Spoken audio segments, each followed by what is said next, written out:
Émotionnel ou rationnel, en accord ou à l'opposé. Les rencontres de l'heure. Alors, j'en parlais en édito, le référendum de François Legault. Est-ce que c'est une bonne idée? C'est-à-dire, est-ce que finalement notre premier ministre, en lançant cette idée avec quelque chose comme un plan en tête, est-ce que c'est une idée qui a traversé l'esprit puis a parlé trop rapidement? Quels sont les effets de cette déclaration? Pour en parler, évidemment, nous recevons Emmanuelle Latraverse, mais d'abord, nous parlerons avec elle. J'ai tendu un piège en parlant d'abord de François Legault, parce que ça parle de la question nationale, mais nous parlerons d'abord de Justin Trudeau, qui en matière de sécurité nationale, cette fois, est un peu dans l'eau chaude. Emmanuelle Latraverse, bonjour. Bonjour, à chacun ses obsessions, hein? Oui, bien sûr, bien sûr, bien sûr. Alors justement, allons-y sur le Canada. Justin Trudeau doit témoigner. Est-ce qu'il savait finalement que le Canada était la cible de manipulation claire de la Chine pour être capable d'orienter ses élections? Oui, il le savait très clairement. C'est la raison pour laquelle son gouvernement a mis en place des mécanismes de surveillance et un groupe de hauts fonctionnaires qui allaient trancher s'il fallait alerter ou non les Canadiens. C'est là que ça se limite. C'est assez intéressant ce qui ressort du témoignage de M. Trudeau.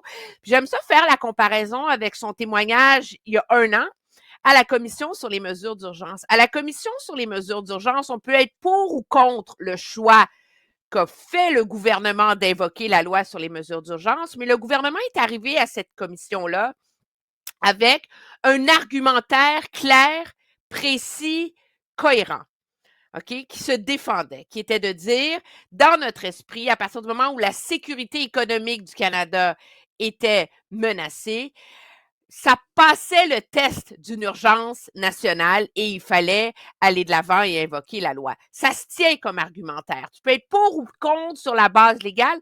Le problème du gouvernement dans le cas de l'ingérence sur la Chine, c'est qu'il nous dit, oui, on savait que c'était grave, on savait que c'était important, on a mis en place des mécanismes, mais dès qu'il y a des drapeaux rouges qui sont levés, ça passait pas le test dans notre esprit.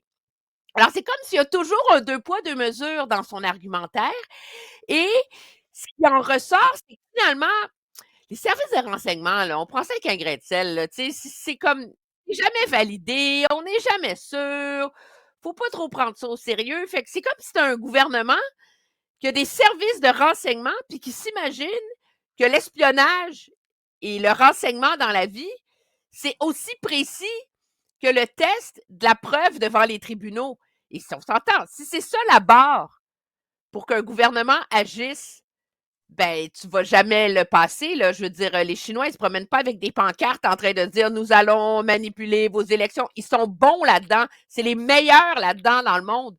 Alors, c'est comme, on ne peut que rester avec une impression de nonchalance du gouvernement qui semble avoir été un gouvernement, un premier ministre, un entourage du premier ministre qui n'est pas intéressé profondément et interpellé par ces enjeux de sécurité nationale.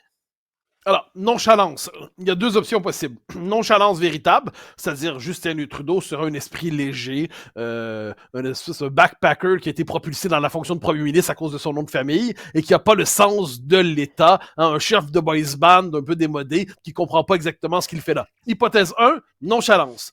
Hypothèse 2, il voulait ne pas savoir, c'est-à-dire il comprend ce qui se passe et puis globalement, il veut pas aller là-dedans parce que peut-être que ça le favorise, peut-être parce que si ça sort dans l'espace public, ça peut remettre en question son gouvernement. Il y a une des deux, tu regardes ça très attentivement, il y a une des 2 options qui est plus crédible que l'autre?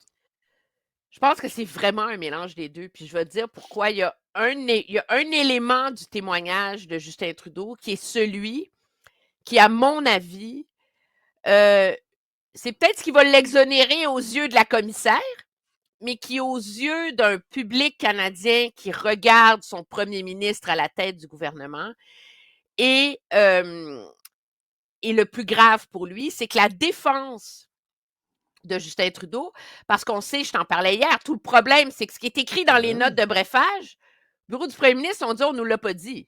Fait que là, tu dis, ben voyons, qu'est-ce qui se passe?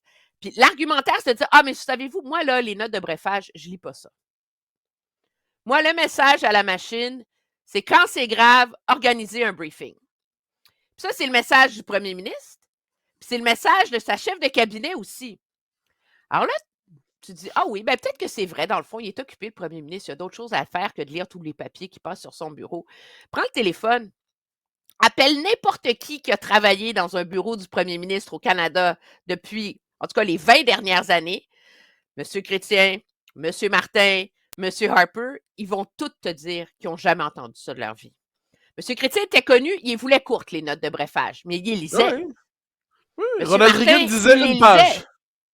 Puis Monsieur Harper, c'est épique dans son entourage, là.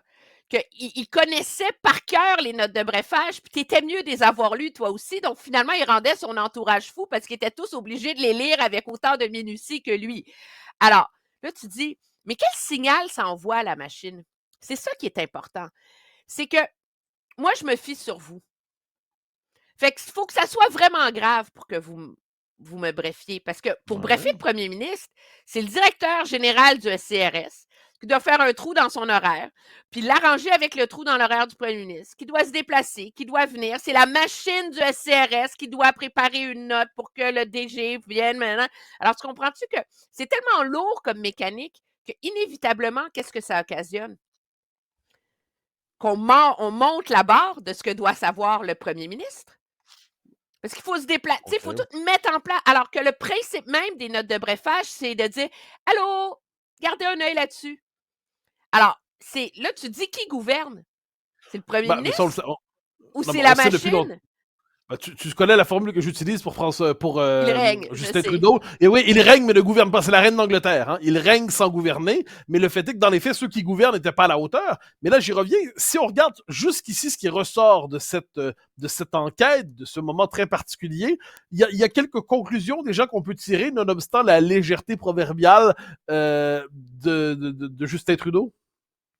Ben, il y a une conclusion, celle qui est très, très claire en ce moment, c'est que le mécanisme mis en place, puis il faut quand même donner ça à Justin Trudeau, là, même si dans le détail, il a un peu foiré, on s'entend dans les élections de 2019 et 2021 parce qu'il n'a pas pris les mises en garde au sérieux. Pardon. Sur le fond, son gouvernement a mis en place toute une infrastructure, un mécanisme pendant les élections pour vraiment faire attention à cet enjeu-là et trouver une façon d'alerter les Canadiens si le risque menaçait l'intégrité d'une élection. Ce qui est clair à la lumière des témoignages jusqu'ici, c'est que la façon dont le mécanisme a été mis en place, là, ce panel de 5 hauts fonctionnaires, la barre est tellement haute pour alerter le public que finalement, on ne l'alerte pas parce que la barre, c'est menacer l'élection dans son ensemble. Puis, on peut comprendre les hauts fonctionnaires. Tu sais, tu es greffier du conseil privé. Puis là, tu dis, OK, on a des doutes que les Chinois ont joué, tu sais, font de l'ingérence dans l'élection dans quel comté. À partir du moment où la fonction publique et ce panel sollicite une conférence de presse un dimanche après-midi puis tire la sonnette d'alarme, là, toute la campagne électorale vient de basculer, là. Hein?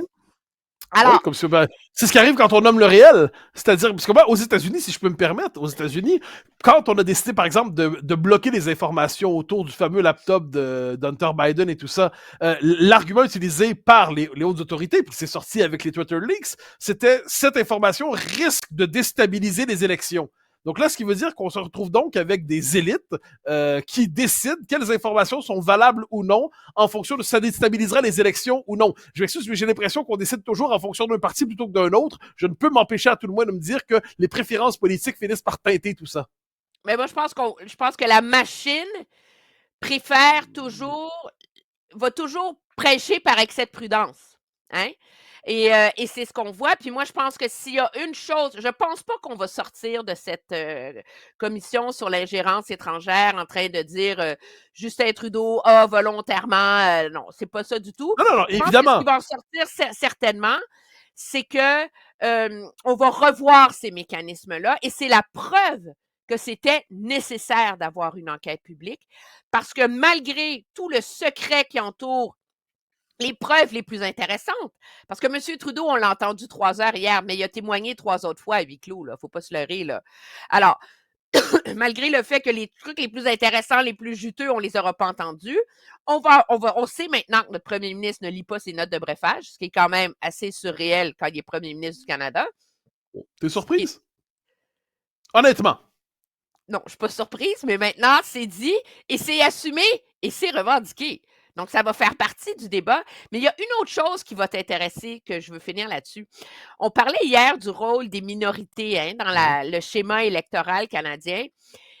Et ce qui est intéressant, je pense, c'est que cette enquête-là va avoir énormément nui à terme aux relations entre le Parti libéral et ces minorités sur lesquelles il compte pour se faire élire. Parce que qu'est-ce qu'on entend du bureau du premier ministre quand il se fait contre-interroger par tous les différents groupes là, pour la démocratie, la paix, les droits de la personne en Chine, en Inde, en Iran, etc.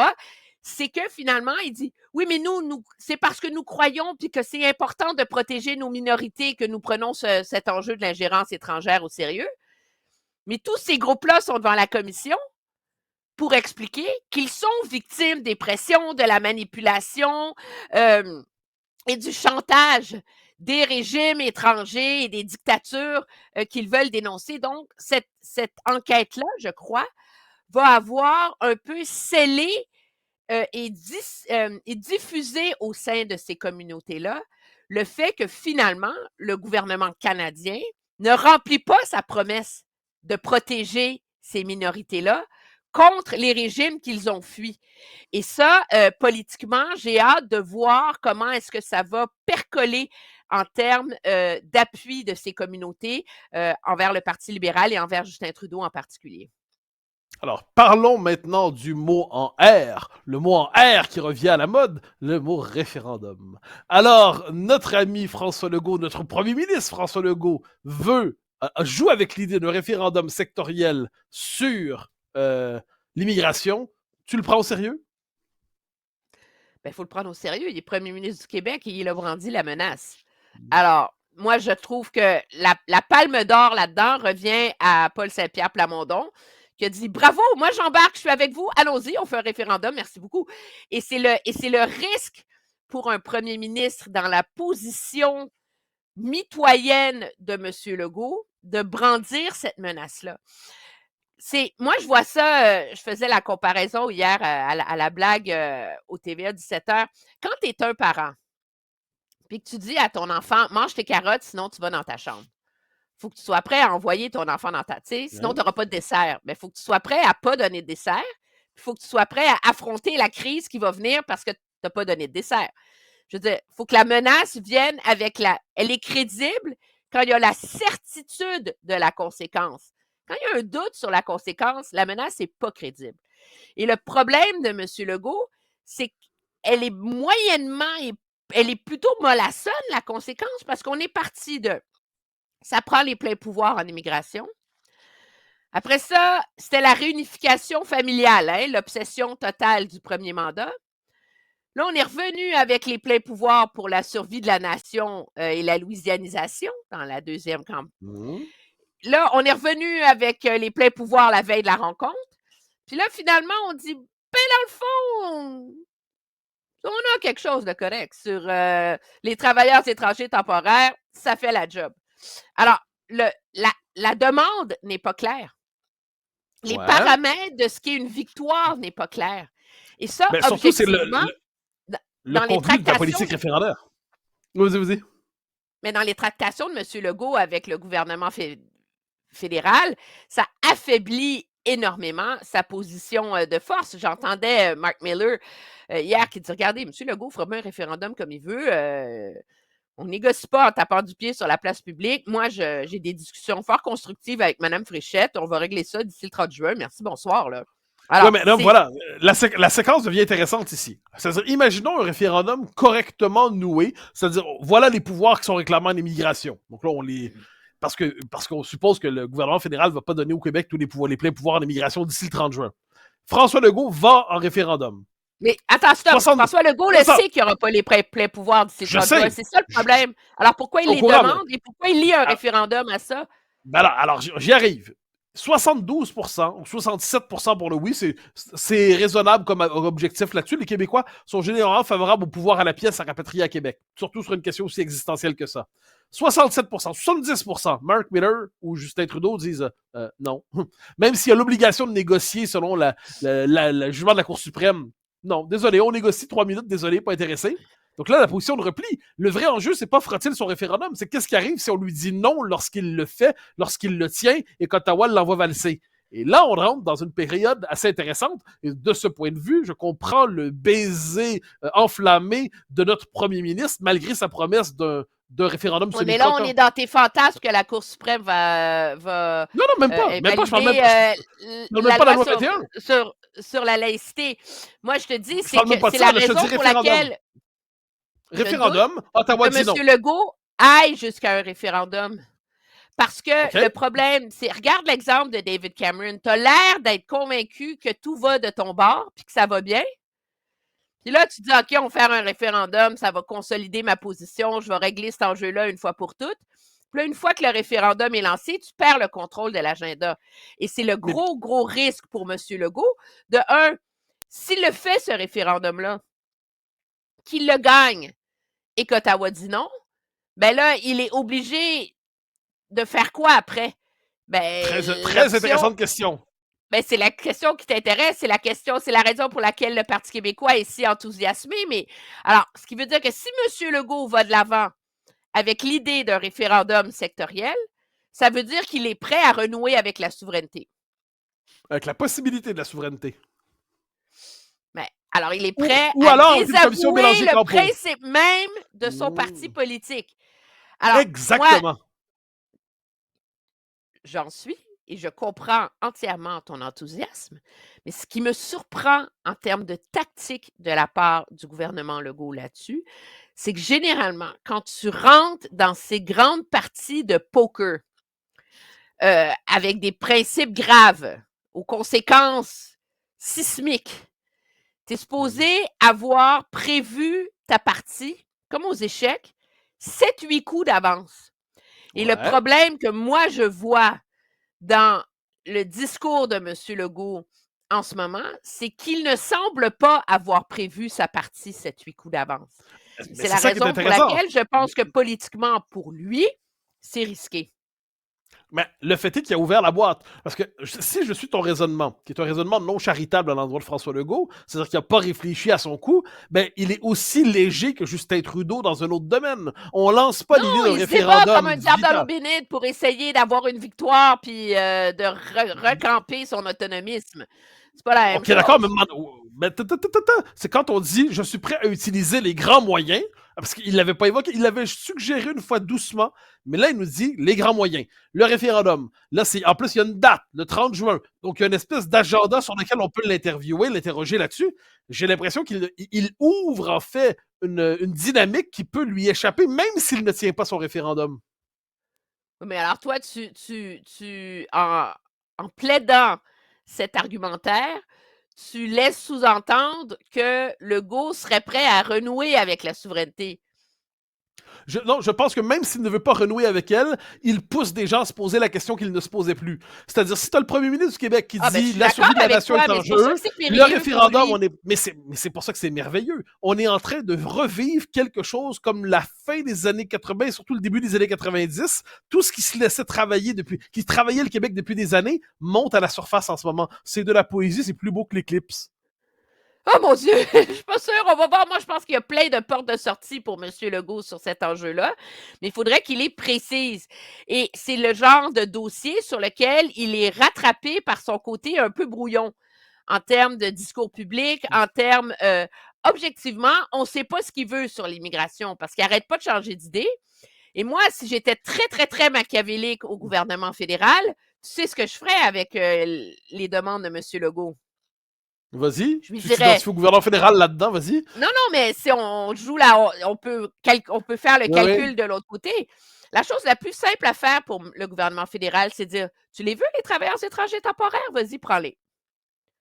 Parce qu'à partir du moment où M. Legault obtient le contrôle des travailleurs entiers des travailleurs étrangers temporaires, Le chapeau est sur sa tête, là. Il peut plus taper du pied puis juste blâmer Ottawa. Puis la Bon, il peut réalité, demander c'est ensuite que... les réfugiés. Il peut demander le Non, regroupement attends une familial. minute. Oui, mais à court terme, en ce moment, un des enjeux majeurs du volume d'immigration au Québec, ce sont les travailleurs étrangers temporaires. En tapant sur la tête du gouvernement Trudeau là-dessus, Québec évite le débat sur ses propres normes et son accueil parce qu'il a son propre programme. À partir du moment où lui hérite des pleins pouvoirs là-dessus, il ne peut plus blâmer Ottawa et c'est lui après qui est obligé d'avoir toutes les chambres de commerce, tout le secteur manufacturier sur le dos et d'aller leur dire, savez-vous, vous les voulez, vous en avez besoin pour vos entreprises, mais moi, je vais baisser les seuils. Alors, ça a été très, très utile pour le gouvernement Legault jusqu'ici, ces travailleurs étrangers temporaires, parce que ça lui a donné les moyens sur la place publique de donner l'impression qu'il baissait les seuils en immigration, quand dans les faits, le gouvernement ne le faisait pas. S'il hérite des pleins pouvoirs, là, il hérite du plein casse-tête et de l'obligation de résultat pour trouver une solution.